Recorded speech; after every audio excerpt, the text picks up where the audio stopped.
electricity. Everybody wants it, but the truth is that it costs money to produce electricity, right? And if you do not have cost-effective tariff, it's very difficult for the operators in the sector to make more capex investments, to boost power generation and distribution, and improve the value chain.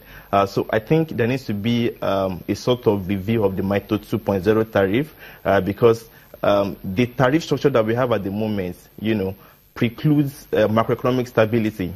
It's assumed a particular exchange rate, inflation rates, and a number of economic variables. And most of those variables are now overshooting the set benchmark in MITO 2.0 tariff.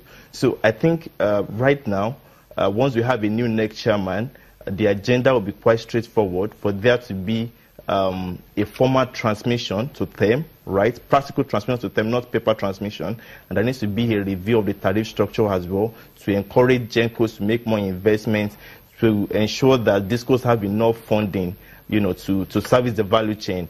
And beyond that, I think there still needs to be something needs to be done about consumer protection as well, because a number of consumers, they've been making complaints regarding metering, estimated billing. So there needs to be improvements in consumer protection, making people aware of their rights under this market structure. That look, if you think the estimated billing, your estimated bill is not reflective of your consumption, these are the channels where you can make your complaints and get them rectified. So more things need to be done regarding that. Now there is a worrying report recently that the transmission companies are allegedly asking the GENCOs to cut down on their energy production. And of course, even the DISCOs who are saying they are not getting enough in supply are even rejecting the power from the GENCO.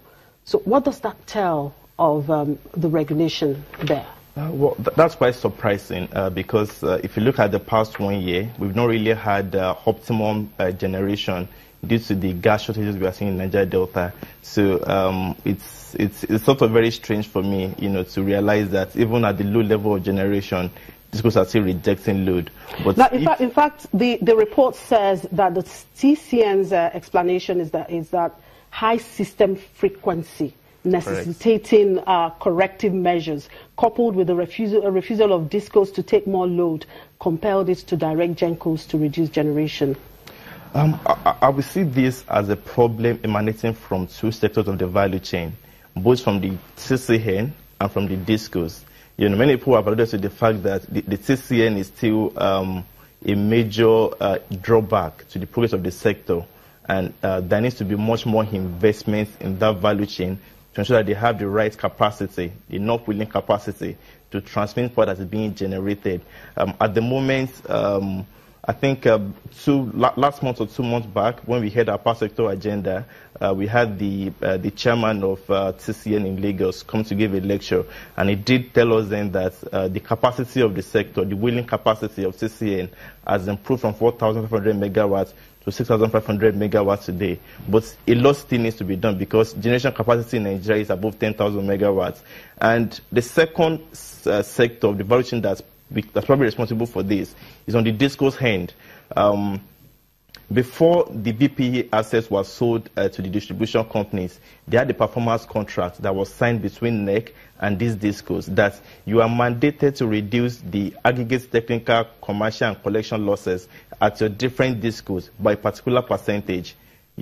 So I guess NERC would probably need to pressure these DISCOs, right, to get enough funding and reduce